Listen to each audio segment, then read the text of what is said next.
Al inicio de los tiempos, el hombre vivía en estrecho contacto con la naturaleza, se movía entre animales y aprendía de ellos. Se cree que las primeras ideas relacionadas con la cura de las enfermedades provienen de la observación de animales. La cura de las dolencias consistía en lamerse las heridas para limpiarlas, comer hierbas y vegetales como purgantes o, por ejemplo, sumergir las heridas inflamadas en agua. Poco a poco, el hombre se hizo consciente de que existían otros factores capaces de causar enfermedades. El hombre se adentró en la búsqueda de nuevas respuestas. Dada su estrecha relación con la naturaleza, atribuía a las diversas formas, piedras, árboles, ríos, montañas, cualidades animadas. Sin embargo, fue la incorporación de las creencias en espíritus buenos y malos lo que revolucionó el desarrollo de prácticas relacionadas con los tratamientos y remedios. Todos estos conocimientos mágicos se fueron acumulando y se convirtieron en un complicado entramado, lo que provocó que determinados individuos fueran elegidos para ostentar el cargo de curandero o hechicero. A medida que se iba desarrollando la casta de curanderos, se le fue uniendo una clase de practicantes, por lo general mujeres de la tribu, que se encargaban de aplicar los tratamientos, comprobar las cualidades de los medicamentos, además aprendían a tratar las heridas y a bajar las fiebres. Estas mujeres, descubridoras de las hierbas medicinales, podrían considerarse los primeros médicos empíricos. En esta época, el diagnóstico de las enfermedades se basaba en la anamnesis. El hechicero o curandero interrogaba a la persona enferma para descubrir a través del diálogo cuál era el motivo de su enfermedad. Observación del cuerpo del enfermo para buscar alguna manifestación de enfermedad. Y adivinación. Por ejemplo, el vuelo de un ave, el estado de las vísceras de un animal o los nacimientos anormales podían ser el vaticinio de un mal pronóstico. Mientras que los tratamientos consistían en el uso de métodos empíricos, como la farmacopea. Elaboraban infusiones, cataplasmas o instilaciones a partir de determinadas plantas. La cirugía, hacían trepanaciones, abrían accesos o cerraban heridas. Y la fisioterapia, utilizaban masajes, calor y lavados con el fin de purificar el cuerpo y liberarlos de los malos espíritus.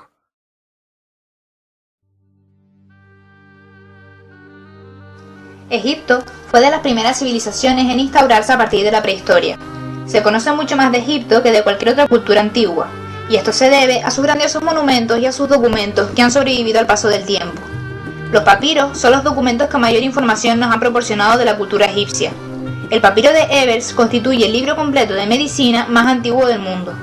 Este manuscrito describe muchas de las enfermedades conocidas por la ciencia en nuestros tiempos y describe con detalle cada uno de sus síntomas.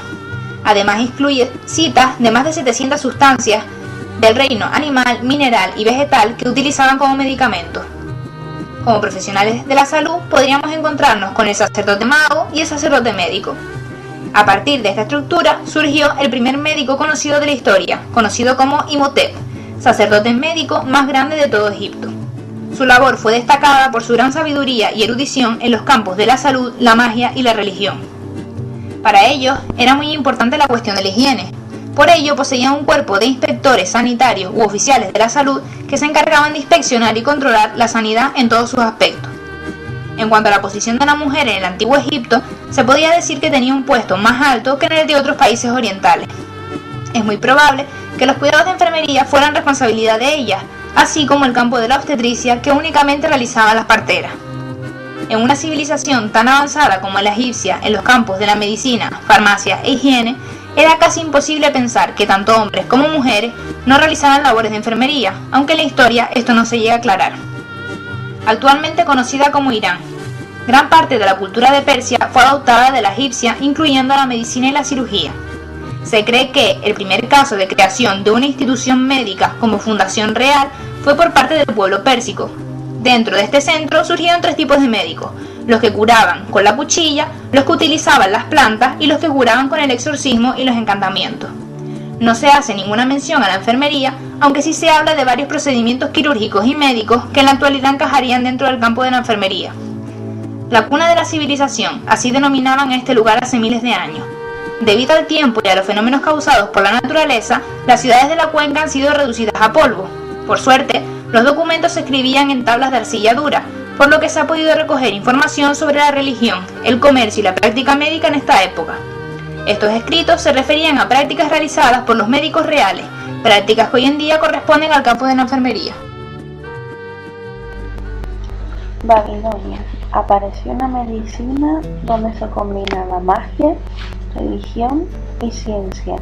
La medicina se dividía en cirugía, que se conocía por la investigación con animales muertos, y en la medicina interna, donde se creía que la enfermedad era causada por el enfado de los dioses.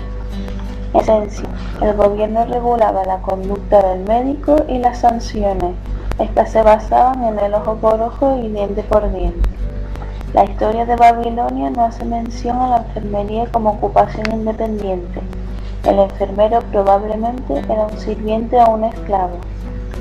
Asiria. Creían que la enfermedad solo podía curarse con el arrepentimiento, la magia o religión.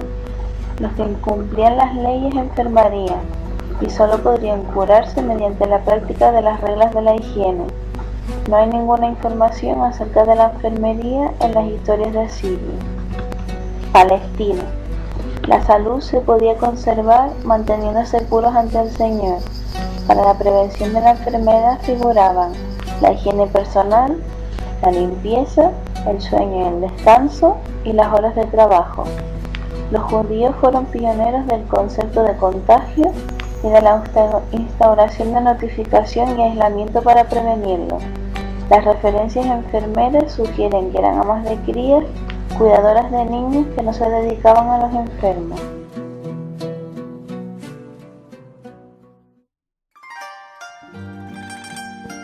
Para la cultura china, una vez más, la enfermedad es un castigo de los dioses. En medicina, eran muy hábiles diagnosticando, hacían uso de la acupuntura como formas de tratamiento y también ya hablan de vacunaciones. La viruela ya era conocida y se practicaba un tipo primitivo de vacunación, a partir de moler costras de pústulas patógenas y una vez convertidas en polvo por medio de un tubo de bambú, se introducía en la nariz del enfermo. Se desconoce la presencia de enfermeras y no existían hospitales, solo al lado de los templos habían salas de curación. En gran medida se ve a que la cultura china los enfermos deben ser cuidados en sus propios hogares. En la India, la enfermedad consiste en un castigo divino, pero a diferencia de otras culturas, la religión implica misericordia, compasión y justicia, lo cual fomenta la atención al enfermo. Se describen varias enfermedades, se habla ya de las vacunas, tienen perfeccionadas técnicas quirúrgicas y principios de anestesia. La enfermería, que básicamente estaba constituida por hombres y alguna mujer anciana, debía tener 4 principios morales: la pureza, la capacidad de inspirar confianza, la dedicación y conocimientos de administración de medicación. Fueron las mujeres anglo-hindúes, europeas e hindúes cristianas quienes constituyeron la fuerza de trabajo de la enfermería bajo el Imperio Británico. La enfermería era considerada una profesión cristiana. Las fuertes prácticas de casta existentes y el bajo estatus social conferido a la enfermería tuvieron un impacto sobre el número de hindúes que se hicieron enfermeras. La historia documentada de Grecia comienza con la época homérica era de los héroes. Para los antiguos griegos no había demasiada diferencia entre lo divino y lo humano, siendo así tal que algunos hombres, por sus hazañas o por su origen, adquirían la categoría de semidioses. Este era el caso de Esculapio, principal sanador de la mitología griega. Su fama tal vez derivara de un mortal con reputación y habilidad, y más concretamente de algún médico griego que fue elevado al rango de dios. Esculapio es representado sosteniendo la vara de Mercurio, su bastón de caminante entrelazado con serpientes sagradas de la sabiduría. El cabeceo médico deriva de esta imagen. Más adelante aparece la Edad de Oro de Grecia, fue el nacimiento o la Edad de la Razón. Aquí es donde aparece Hipócrates de Cos, considerado como uno de los médicos más grandes de la historia y siendo denominado como el padre de la medicina. Utilizaba un método basado en la observación y la razón, y también un verdadero humanismo médico. Todo ello expresado en el famoso juramento hipocrático que los médicos proclaman públicamente en un acto académico al finalizar sus estudios. Enseñaba que la enfermedad no era obra de los espíritus, demonios o dioses, sino la consecuencia de quebrantar las leyes naturales.